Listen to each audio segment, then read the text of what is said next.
Reading with your kids. Hola, ni hao, konnichiwa, assalamu alaikum, shalom, mahaba, ciao, bonjour, namaste, jumbo. Bienvenidos. Hey, my name is Jedley. Welcome to Reading with Your Kids. We're coming to you from the book-loving neighborhood of Reedville, the loveliest neighborhood in all of Boston. We are so very honored and absolutely delighted that you're joining us in our mission to help all families grow closer through reading. We do that by sharing fun, thoughtful, and thought-provoking conversations with fascinating people who just happen to be writing books for kids of all ages. You can join us in our mission by telling all of your family and friends about the show and letting them know that they can hear us on the WREB AM/FM 24/7 radio network, and they can find us on the iHeartRadio app, on Spotify, Apple Podcasts, Good Pods, Amazon Music, Podcast Addict, Audible, CastBox, Player FM, YouTube. Wherever you find your favorite shows, you can find Reading with Your Kids. Two wonderful guests coming up today. Lisa Jacovski is returning to the show to celebrate Happy Thoughts Going to the Beach. And later in the show, Deborah Marcero will be here to celebrate The Great Escape. Hey, this episode of Reading with Your Kids is brought to you by AspireDrinks.com. Hey, I have a quick question for you. Have you ever wanted a little extra energy, but not the kind that makes your heart race or leaves you crashing an hour later? Well, that's exactly why I want to tell you about Aspire Drinks. You'll find them at AspireDrinks.com. Aspire calls itself a healthy energy drink, and honestly, that description really fits. Instead of loading you up with sugar or extreme caffeine, Aspire delivers a gentle, steady boost with 80 milligrams of natural caffeine from green tea and guarana. That's about half the caffeine of most energy drinks, enough to help you stay focused without the jitters or the crash. It's also zero sugar, 0 calories, and 0 artificial additives, which makes it a great choice for parents, teachers, and anyone trying to make healthier choices while still getting things done. And get this, it actually tastes great, light, crisp, and lightly sparkling, with flavors like sweet cherry, raspberry acai, mango lemonade. That's what I love. No heavy aftertaste and easy on the stomach. Aspire is packed with B and C vitamins, biotin, and ginger. And it's vegan, gluten-free, keto-friendly, really designed for real life. And just for Reading with Your Kids listeners, you can get an exclusive discount of 20% off. That's the highest discount available when you shop at AspireDrinks.com and use our promo code READ. That's READ at AspireDrinks.com. Healthy energy done right. This episode of Reading with Your Kids is sponsored by Ramble Office. You know, before I tell you about Ramble Office, let me tell you about what travel used to look like for me. When I take the Reading with Your Kids studio on the road, it was like a lot. I had one box for the mixer, another case for microphones, a satchel for my laptop, cables everywhere. And I always felt like I was forgetting something. That's why Ramble Office really clicked with me. Rambo takes everything I used to juggle, tech gear, personal stuff, and puts it into one smart, great-looking unit that's designed to be a mobile office, not just luggage. Everything has a place. Everything stays protected. And when you get to where you're going, you're ready to work. Instead of digging through bags or repacking your life every time you move, Ramble keeps your setup organized and ready to deploy. Travel days stop being chaos and start being productive. It's sleek, modern, built for people whose work doesn't stop just because they're on the move. And if your job follows you, whether that's podcasting, teaching, consulting, or creating, Ramble is worth a look. Go to RambleOfficeAnywhere.com, all one word, RambleOfficeAnywhere.com. Use the promo code READ, R-E-A-D, and receive 5% off any product. It's exclusive for Reading with Your Kids listeners. Check it out today, RambleOfficeAnywhere.com, promo code READ. I'm very excited. Our guest is returning to Reading with Your Kids to celebrate her new picture book, Name of the book is Happy Thoughts, Going to the Beach. Please welcome back to the show, Lisa Jacovski. Lisa, how's it going? It's great. I'm so glad to be back, Jed Lee. Thank you so much for having me. I'm delighted to have you back. Lisa is one of the few people that I've actually met in real life. Nice. We first met, was it down in New Jersey at the Indie Authors book event? That was the second time. So I met you, I think it was in March when Tom was there as well. It was the PTO conference. PTO conference, yes, Yeah. absolutely. Yeah.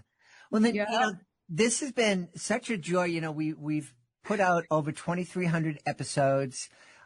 Some of them have been best of, so we haven't had 2,300 guests on, but probably close to 1,500 guests on. And I've met a bunch, much more now than when we first started. And it's a lot of fun because one of the neat things about the podcast is I've made great friendships with authors over the years, and I include you in that group. I love the work that you do. I especially love that you're such an advocate for kids who are different. Yep, absolutely. Yeah, and that's we're continuing that with Happy Thoughts, Going to the Beach. Yes, we are, because, my books are all different cultures with the characters too. But the really cool thing about this series is the main character with autism, who's actually nonverbal, she narrates. So that's the cool thing about this series.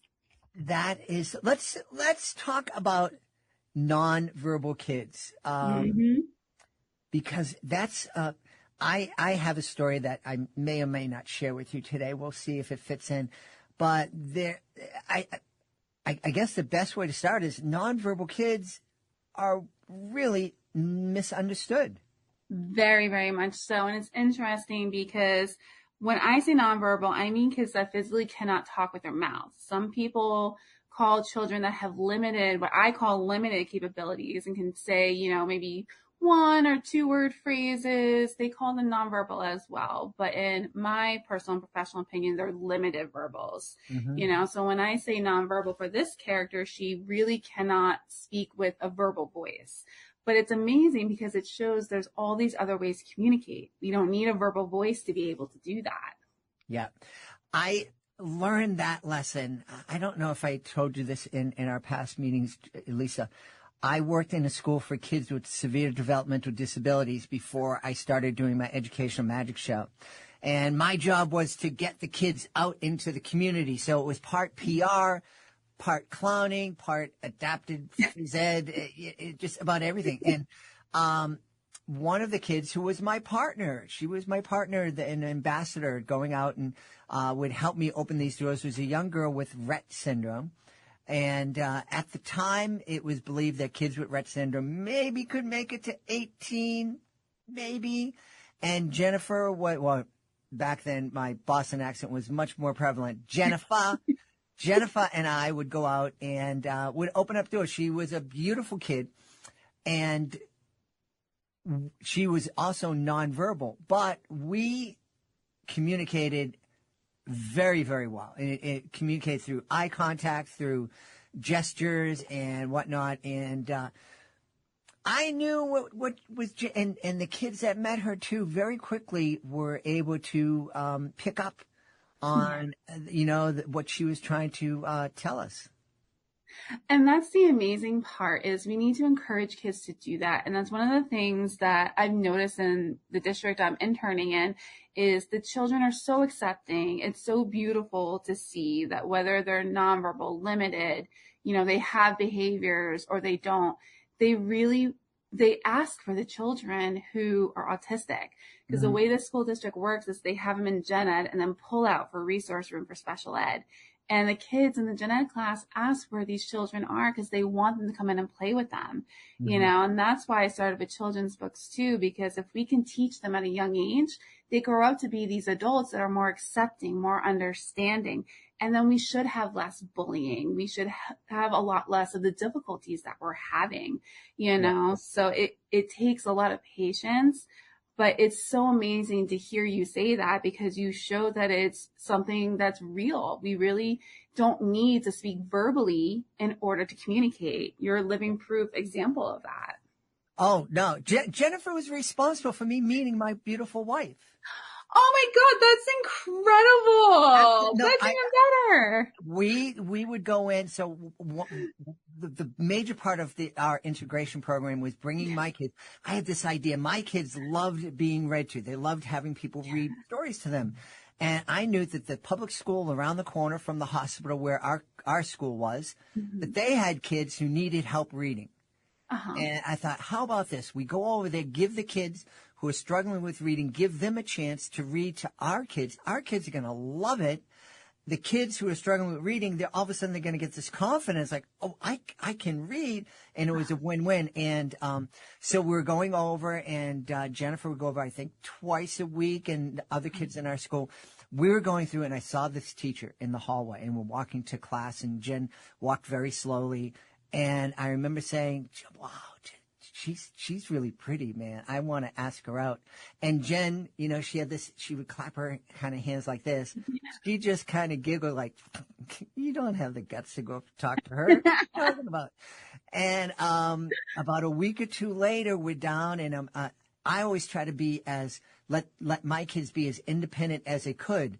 Love it. So I was talking to some other kids at the school, and Jen was near me, but then she walked away. And I stood up, I looked, where is she? She's over talking to the pretty teacher. And I go over, and I said, oh, hi, this is Jennifer. And then she said, well, my wife said, what's your name? And I said, well, I'm Jed. And I asked her out, and then we got married, and Jennifer was our flower girl. Because she knew. She understood what you said. Oh, she understood, and she also understood I wasn't going to go there without Exactly. She knew she had to do something. Kids are so much more perceptive than we think they are. And especially when they have autism, because they have processing difficulties, but they understand so much more than we think. And I love she was your flower girl. How cute is that? It was really, really cute. We ended up getting married at the Cathedral of the Holy Cross because it was right across the street from the church where we had met. And it was beautiful. It was very nice. There were a lot of strings to be pulled to get the wedding there. But I didn't realize that at the time, walking down the aisle, that was really long for Jennifer. But she did it. She was great. It was just wonderful. She was wonderful. And I have to say, like I said, they thought at the time when Jennifer was 10, they thought maybe she'll live to 18. Oh. She lived to 44. We went to her funeral just about a year ago. She lived a wonderful life. Her family was so wonderful. At her funeral, her brother joked that who would have known that Rome, a city built how many hundreds of years ago, was not very handicap accessible. But they loved her. She had a wonderful life, and I was so enriched getting to know her and all the kids at what was known as the Isaac School. And see, that's exactly the examples we need to talk more about. I love that you're showing how much these individuals can do, and her family shows how much just support, just advocating, getting the resources can really make a difference. Yeah. She lived 30 years longer than she was supposed to. That is just wild. Yeah. Oh my gosh, that is so incredible. And she touched so many lives because of it. And that's what we need more of in this world. Things are really wonky right now. So we really need more of that positivity. I am just I'm blown away. That is so amazing. God bless her family. Yeah, they're wonderful. One of the things, Lisa, you mentioned that, one of the reasons you're writing these books is that hopefully kids will be able to see kids like Jennifer and understand that they're kids and that they have strengths and we can communicate with them. And you were saying that way there'll be less bullying. What I'm hoping for is that when those kids who read Happy Thoughts Going to the Beach when they're 6 and 7 years old, and they become more empathetic at 10, 11, 12. When they become executives and they own their company, they're going to sit down and they're going to say, you know what? We can hire this person. We can make accommodations so this person can come here, get the benefits of working, and we get the benefits of getting to know this wonderful person. I 150% agree with you. And I don't know if it's because of like social media algorithms, but I'm seeing a lot more things come up where businesses are doing that on social media. And it's really heartwarming and gives me so much hope. You know, because here in Jersey, we have Popcorn for the People, and the father that started it was so his son had a place to work. And now I'm starting to see a lot more businesses like that where they're making it specifically for individuals with autism, for individuals with differences, you know, because that's what it is. It's not difficulties. It's not weaknesses. It's just different. And that's all it is. And I'm starting to see a lot more businesses pop up that are specifically for individuals with those differences. And it's really, really beautiful and incredible to see. And I'm really hoping it's more than the algorithm, that this is a trend that will continue, just like you said, because we need more CEOs that will do that. You know, one of my friends just went to bat for one of his staff with his company to make sure he didn't get let go because of his autism. And he won his proposal. He got him everything. He got him his pay to stay, which is more than most of the other staff there. And I was like, that's pretty amazing. Like, I would not have expected that from him because, I mean, he's Republican. But, you know, I kind of feel like, you know, he wants to be supportive like that and help, but then he kind of still votes that way. So, you know, it was really nice to see him do that too. So I kind of feel like there's a little bit, hopefully, of a trend going on. So hopefully these things kind of continue. Well, it's also another great example that we can't judge people by the way they look or by the color, whatever color team they're on, you know? Right. One of the things I love to take this time, one of the place I hope if you haven't already, there's a website. It's called BeKindToEveryone.com. And I discovered this on social media. It's a young girl. Her name is Jordan. I think she's 21 or 22 years old right now. She's on the autism spectrum and was considered nonverbal or limited verbal ability. And her parents started a T-shirt company for her, and it's really wonderful. There's daily, and I've been, you know, following Jordan. I think I have one of the T-shirts on underneath my hoodie here, for a couple of years now, and her ability to communicate and speak has jumped 10, 12x. It's amazing. But the interesting thing is people online say all sorts of mean stuff. You know, they'll say to the mom, you're taking advantage of your daughter to make a profit. Why are you exploiting your daughter to do this T-shirt business? And you know, there's a video of Jordan. She's folding up the T-shirts to mail out, and she's a little doing it fast, and it's maybe a little wrinkly. And people are like, oh boy, I pity the person who's going to get that wrinkly mess T-shirt. The good thing is that Jordan and her mom turn it around. So now they have a T-shirt like, I'm a wrinkly mess and I'm kind of you, or something like that. It's just, you know, how did I felt my kind of advocacy for folks with disabilities happened to me by accident. I had a job as a lifeguard in a mental health facility. This school was part of that building. When the first time the kids came down to swim in my pool, I was horrified. I was like, what is this? And as somebody who wanted to make a living performing for kids, I felt terrible. And I said, I need to get to know these kids. I need to be able to see these kids as kids. And in doing that, the people at the school got to know me, and they said, look, and we want to hire you. And so that was wonderful. How did you become so passionate about advocating for folks with disabilities? I kind of fell into it too. I mean, I was So my parents have always done donations. I've done volunteer work since I was 14. It's kind of like ingrained in me. My parents, even a few months ago, they went to the store and bought stuff to donate to a food pantry around here just because, so it's kind of ingrained in me from my family. But when I was 21, 22, I worked in a daycare and we had this little girl with autism. We didn't know she was autistic. So this was kind of my first exposure to anybody with autism. And I'll never forget, one of the staff would call her, "Oh, that's the crazy girl."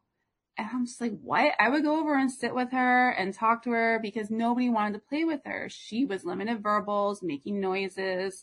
She couldn't do the eye contact. And she was only 5 years old. She was in pre-K, 4 or 5 years old.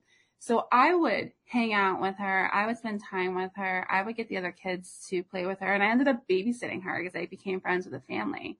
And then when I researched my master's degree, I fell into applied behavior analysis and it just kind of all connected and fit. If it weren't for the way I was raised, I don't know if I would have been as open to that young girl. And she went on to continue to stay in the daycare, even in their summer programs when my best friend worked there, and she's thriving, and then falling into ABA just kind of ignited even more of a passion for me. And I've been writing since I was a kid. I've always wanted to be an author. So one day I got inspired at work and I finally figured out how to combine my passion for psychology with my passion for writing. And my children's books are born and it's kind of blown up into this huge thing ever since. Yeah. You mentioned the acronym ABA. Tell everybody what that is, please. So ABA is applied behavior analysis, where we come in and we do observations and we give resources and techniques for how to decrease negative behaviors like hitting, tantrums, throwing things, cursing, and increasing positive behaviors that you want to see. Because a lot of times the hitting, kicking, throwing things is because they can't communicate.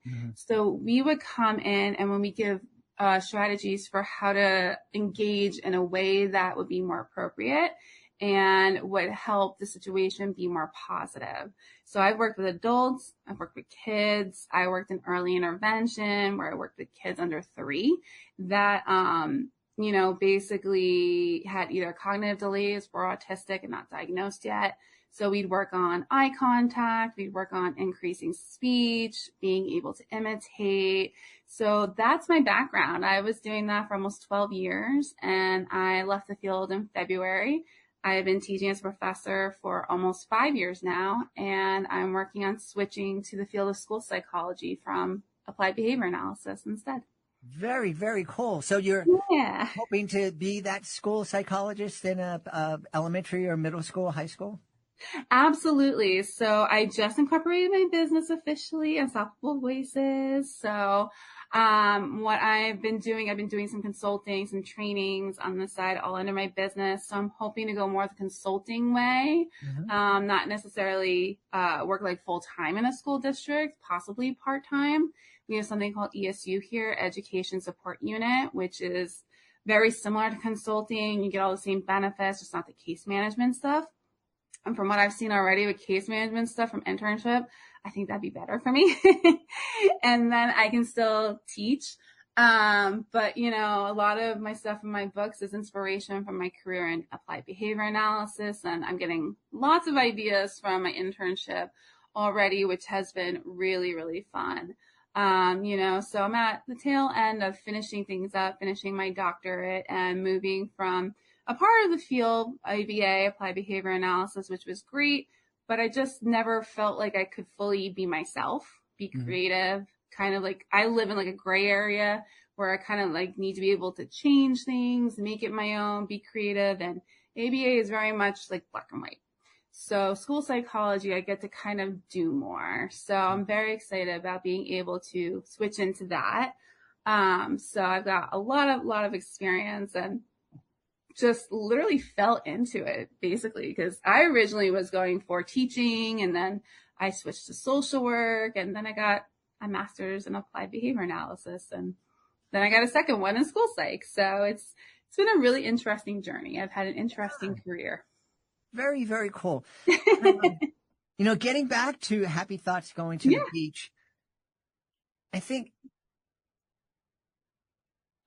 there are probably somebody out there thinking to myself, I don't know if I can have that's a cute story, Jed, with the girl, and you think she introduced you, and Lisa has experience. But I don't buy it. It's, I just don't, I don't buy that. But we're taking care of my daughter's dog this weekend. I know what that dog wants. I know that dog knows what I want. And no one rolls their eyes about that. No one questions. It's like, yeah, but of course you guys get this.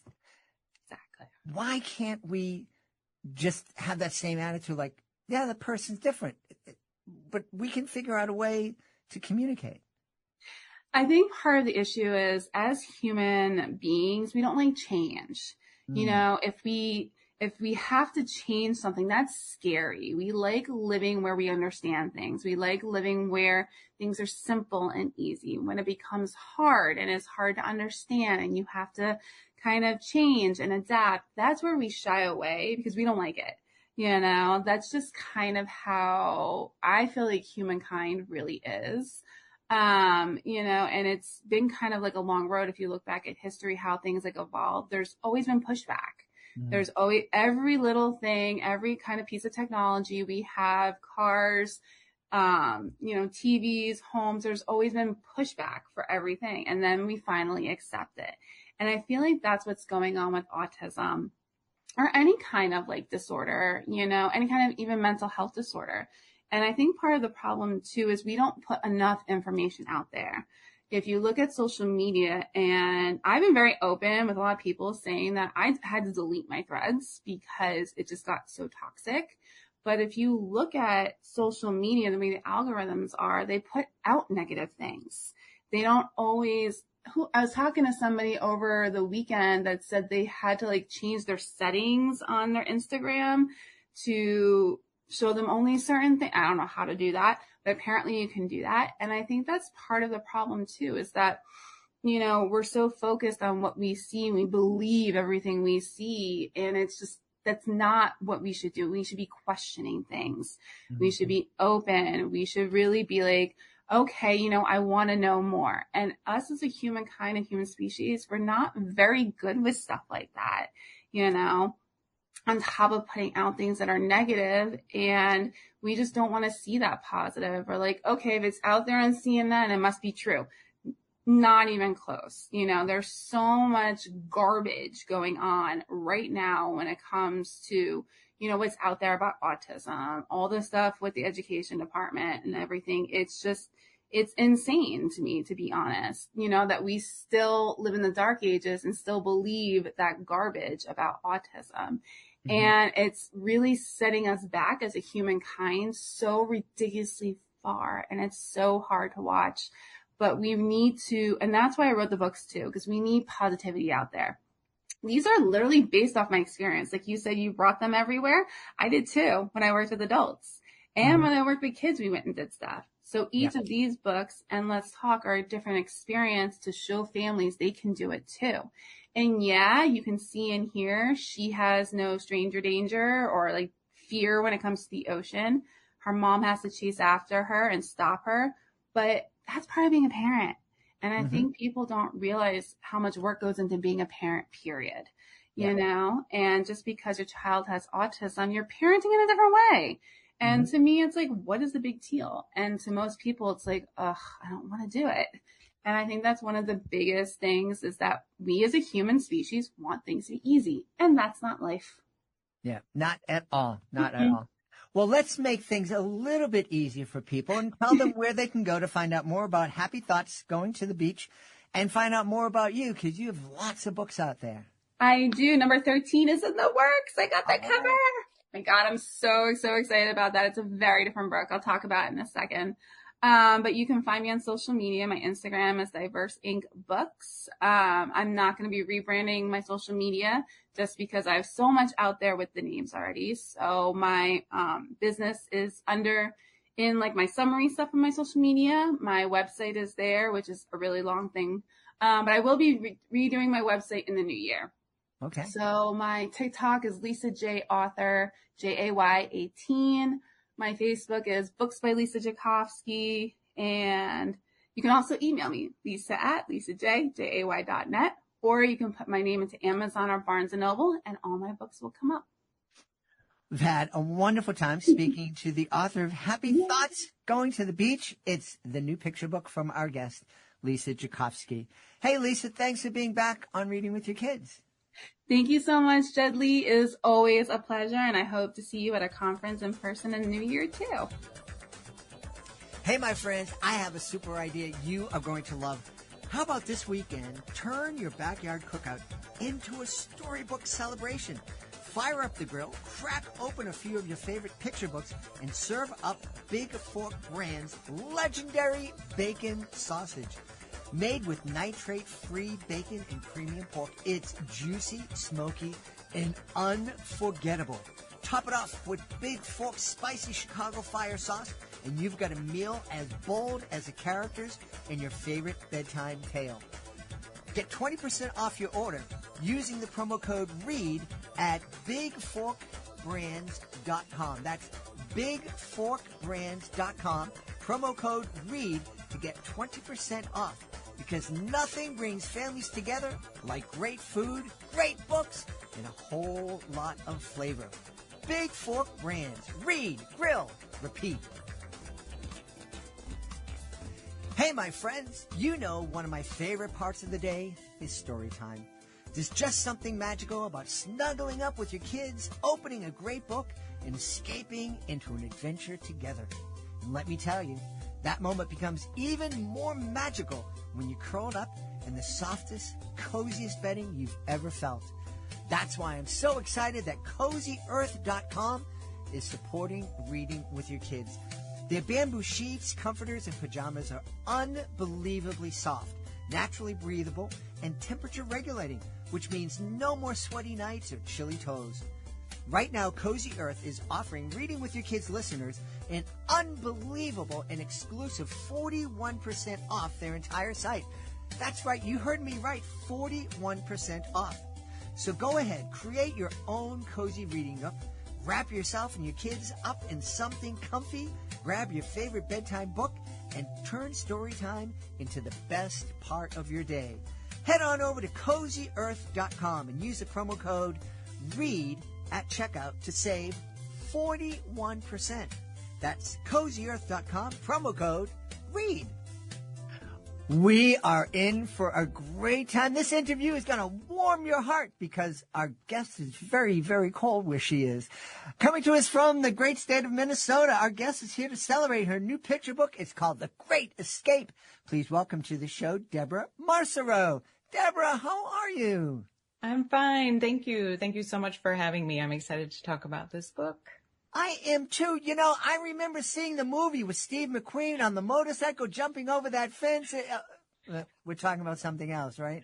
This is something else. Actually, after I finished all of the art for this book, I watched the movie because I knew about it. I just had never seen it. And of course, the title is the title. Yeah. Well, tell us about this new Great Escape that families are going to love reading and experiencing together.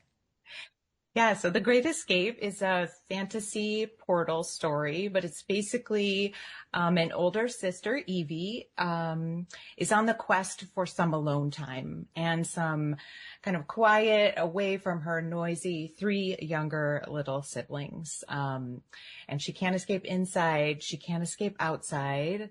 She goes out into the snow and she performs some magic. And she escapes into a fantasy portal where in trying to get away from her siblings, they end up working together and coming together in kind of an unexpected way.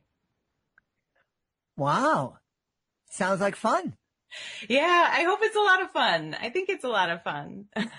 You know, that trying to find alone time. Well, I think every older sibling can relate to that. I think so. I have many younger siblings. I'm one of 6 siblings, the oldest girl and the second oldest. And there's just such a precious dynamic between siblings. And of course, my firsthand experiences being the oldest and the oldest girl and one of the older kind of caretaker kind of roles. And I was kind of always protecting them, but also wanting to try to get that little bit of time away. And a lot of that for me was drawing, writing, reading in my imagination. So it kind of connects to kind of what the drawings and what the story kind of evolves to in The Great Escape. Yeah, yeah. Were you thinking of your younger siblings as you were creating this book? Oh, definitely. Definitely. Some of their personalities are merged.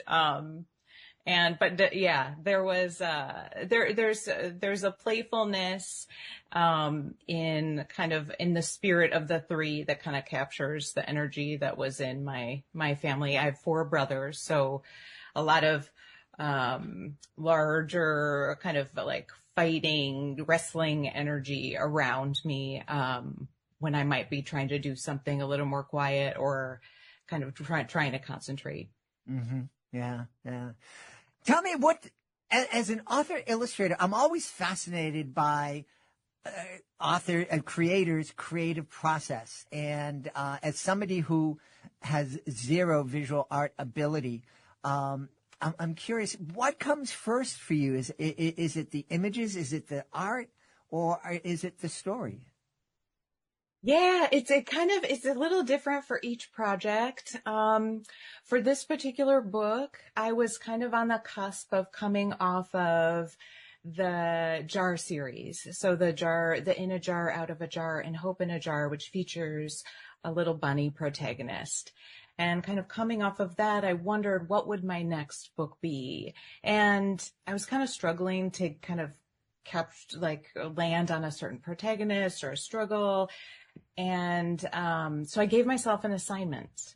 I wanted to create a kind of a fantasy or a fairy tale with a female protagonist that wasn't pushing against anything. She was just showing agency. She was showing self-motivation and drive and creativity and kind of generating a sense of wonder and empowerment within her. And so that's where the seed of this story started. It started with an assignment for me, like just a creative assignment. Yeah. And then in questioning that, I went to my childhood, directly. And then when I was exploring my childhood, I was thinking about the relationships with my siblings and how frustrated I would get with them or annoyed or kind of bothered, but then out in school or on the playground, or somebody would be picking on them or say something mean about them, I would be their fiercest protector.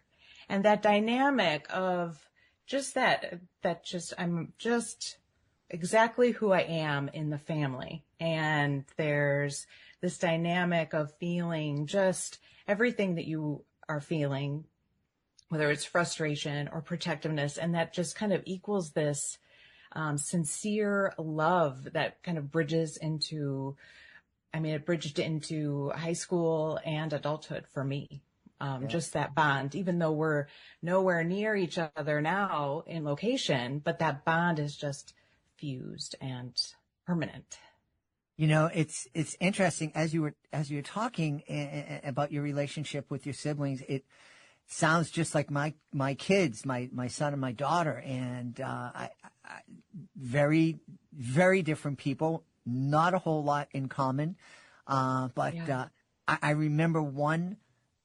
I had lunch duty. I was the lunch parent out at recess, and I was watching, and there was this big kind of bully, and I knew he was bothering my son, but I'm trying to see if my son can kind of deal with it. And his little sister, my daughter, came up and stuck her face right in that bully's, just like, don't you take it, you better get away. And he walked away.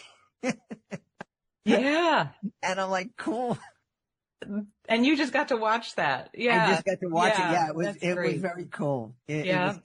And I don't think my daughter was thinking, well, my dad's here. He'll take care. Yeah. She's just that kind of person like, nuh-uh, I can yell at him, but no one else can. Yeah. Yeah. Yep. Do a lot of your work that start with an assignment? No, this was kind of the first one. Kind of, and I think I will use it in the future for sure. It kind of gets me out of my kind of head, but then I always come back and circle back to something that's really kind of integral to who I am, or something, you know, it just kind of shines a light on something that I might not have deliberately shined it on. Because stories, I think, change the world. And so how do I want to change the world with my little sweet story about magic, or, you know, whatever the topic might be? When you gave yourself the assignment, and based on what you were just talking about, changing the world, were you thinking, I want to create a story that's going to empower girls and inspire girls to be more assertive? Yes. Yeah. Or take agency in whatever it is they're confronting, to show that it's just there for them to create and believe in. I was definitely, that was like an undertone of the whole, it's a powerful kind of, you know, I never want my stories to be didactic. I want them to be a genuine adventure and, a sincere, you know, character arc and a story kind of that entertains and somewhat you feel surprised by, at different points, but it was definitely, I was reading, about how fairy tales and the genre of fairy tales over time have kind of pitted women against each other, or have kind of modeled this kind of the character has to push against something, and not necessarily to an end where she has freedom to really come into her own self. And so I wanted to try to just show that through this sweet little story of a snowy evening. Yeah. It sounds like you're very aware that, at least in the back of your mind, as you're creating these stories, you understand that I want to entertain the kids, but I also have a responsibility. I mean, the family is spending time, valuable time with me, and I want to give them a little bit more than just a giggle. Yeah, definitely. I mean, for me, they're always, my favorite stories are one that kind of make you laugh or smile, but also kind of tug at the heart, or make you think about something a little bit differently, or see the world a little bit differently. Yeah. I remember doing a magic show at a school I think it was in Connecticut, and the art teacher afterwards came up to me, and it was a story about making a show encouraging kids to make healthy choices. And the art teacher came up and he said, don't you wish you could just go out and do your art and just do your show and not have to worry about giving kids a message? And I'm like, no, you know, I have the kids' attention. I want them to get, you know, a little bit more. If they can learn and have fun, cool, double win. Yeah. No, I think, you know, again, but without, you know, just kind of having come away from the experience, I think when I came into this work, I had a mission, and the mission was to sneak art and poetry into the hands of children and to the adults who are reading to them. Mm-hmm. So if I get, you know, and I studied fine art, I studied poetry. So the way that I think about language, or the way that I think about my lines, or color, or value, or emotion coming through those lines of words, or coming through those lines in the art, if that can kind of touch someone else's heart, then I've done the work that I feel, you know, most fulfilled to do. Yeah. I love that. It sounds like you're very intentional as you're creating. Yes. Yeah. I am I've always had that. I've always been kind of intentional, and in coming to this work, it's something that I feel like it was a long journey to come into doing this as a living. But it started when I would play alone by myself, when I was 5, 6, 7, 8. I would pick up a pencil and some paper and draw and write and color. And so it's just, it feels, I wish I could whisper to my 5-year-old self, like, guess what you get to do when you grow up.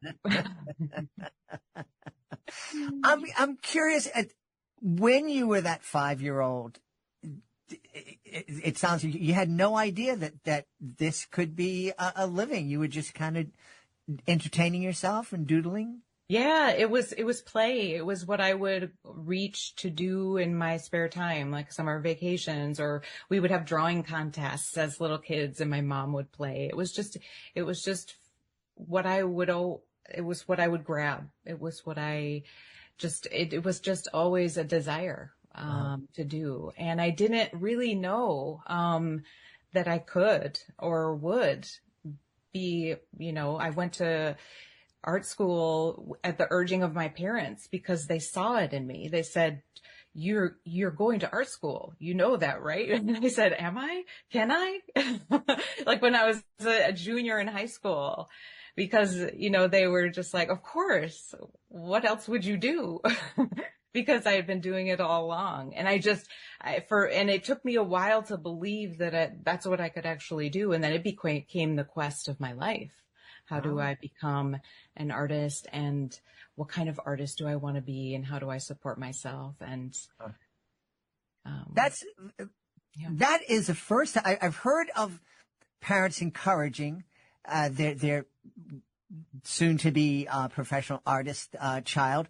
There was one that was cute. It was an Italian illustrator, and she was she wasn't fluent in English, and she was very nervous until I asked her how her parents encouraged her. And then she just, brightened up, and she said, they painted the rooms, the walls in my room white, and they told me I could do anything. And they let me paint and color and pencil and all that on the walls. And it was wonderful. You have the unique parents who didn't say, yeah, but you gotta have a plan when the art stuff doesn't work out. Yeah. I think they saw that I have this pragmatic side to me too, the intentional, like they never had to worry about me with the deadlines or, getting things done on time or anything. It was just, so they didn't ever approach it that way. Yeah. Mentioning your pragmatic side as an artist, you kind of, it sounds like you understand that, this is play and this is fun and I'm creative, but it's also a business. I got to get things done. Oh yeah, it's a business. It's a full-on business. I'm like the CEO, CFO, COO, creative director. I'm all the things. And I'm very scheduled. I'm in the studio, which is a separate building on our property. So I can close the door and I'm at work, and I usually get here by 8 in.the.morning, and I'm here till 5:30 in the evening with, maybe a walk break, lunch break, but it's, and I'm often in here on the weekends, tending to like extraneous things, or if I'm working on a new proposal for a book, no one's going to do that except me. Mm-hmm. So it's all on me, and I'm driven and, motivated. Well, I think it's super important because I think a lot of people in the arts, they're like, oh, I'm an artist. I can't bother with marketing and the business. I don't want to. Oh, no. And a mentor of mine sat me down and he said, Jedley, you're looking to get into show business. Show business is 2 words, show and business. And if business is the bigger of the two, and if you don't take care of business, there ain't going to be a show. Yeah, I mean, I totally agree. And I wish that when I went to art school, we got business classes with it. A lot of that was kind of self-taught afterwards. Like, how do I do this? What do I do, in terms of like actually creating, the business side and helping that succeed. Yeah. So important. My daughter has a degree in music business, and jumped into the industry. And anytime she's working with a young artist, she always tells them, you got to take a business class. Mm-hmm. No, I'm taking guitar, I'm taking this, and take a business class. Otherwise, you're going to get taken advantage of. Yeah, that's great. Yeah, I think it should be part of the core curriculum. I really do. Yeah. So what assignment have you given yourself for your next project? Well, so my next assignment is, I have this project that is one of the very first projects that I had an idea for, and I'm not going to share it because it's too precious. But it was from 2013, and it was actually like an early middle grade project, but I had created this world, this very unique world and these characters. And I want to make that into a picture book. Ooh. Because we never sold it. It didn't quite work as a middle grade or an early middle grade. But I love the characters in the world so much, and I just saw, Peter Brown with Wild Robot. He took that middle grade book or concept and was able to create a beautiful picture book out of that, project. And I think it feels like the unique challenge on my table right now, to take that early seed of an idea that never sold or became a contract. And, but I love those characters are with me. They're watching me. They're around, They want to hit the page. They want to hit the page. That's awesome. That really is cool. And my first thought as you're talking about, taking this middle grade concept, I'm like, middle grade stories, 10,000 words more, and you're going to tell it in 500 words. But I guess with the illustrations, there's a lot less need for words. Yeah. And the story will definitely be different. It will change, like the character arc will be different, but yeah, I think a lot of what I love about being an author illustrator is looking at the sketch and realizing how many words I can cut out of the manuscript when that happens, because there's so much magic happening in the storytelling visually. Yeah. I love it. We should tell everybody where they can go to find out more about The Great Escape, the In the Jar series, and everything else that's coming from your mind. Yeah, so you can find out more at my website, deborahmarcero.com, and Penguin Young Readers. Putnam is my imprint, and they have all my books online on their website as well. We've had a great time speaking to the author and illustrator of The Great Escape. It's the brand new picture book from our guest, Deborah Marcero. Hey, Deborah, thanks for being on Reading with Your Kids. Oh, thank you so much for having me. It was a pleasure. We hope you've enjoyed this episode of Reading with Your Kids and will join us for the next exciting episode of the show. Hey, if this episode made you smile or gave you something to think about, please share the link to the show with someone you love.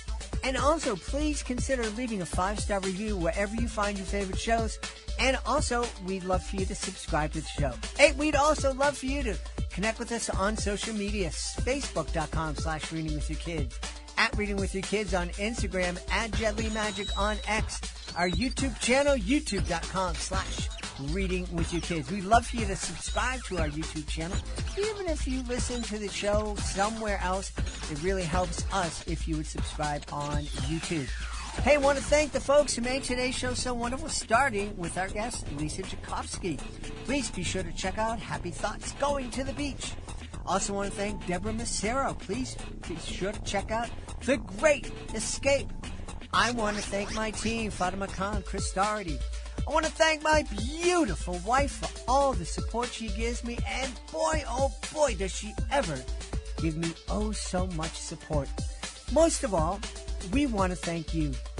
You are incredible. You're working hard every day to pay the bills, to give your children the best life and the best you can share with them in life.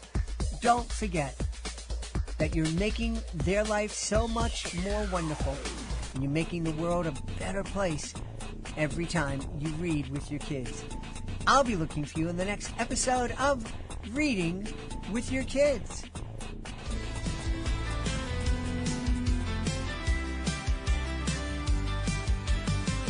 Woke up today with a question in my head.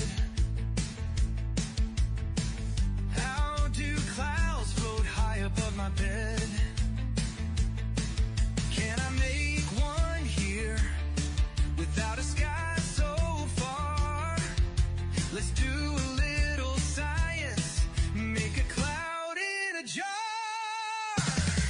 Grab a jar, pouring water warm. Watch the steam rise up like a little storm. Put a plate on top, then ice cubes too. Wait a moment, whoa, the magic's coming through. I made a cloud in a jar right here on the table. A little heat, a little ice, it's science, not a fable. Look inside and you will see the magic's real and near. 'Cause learning's full of wonder when the clouds appear. Cloud in a jar, now I'm a weather star. Cloud in a jar, it's cooler than my toy guitar.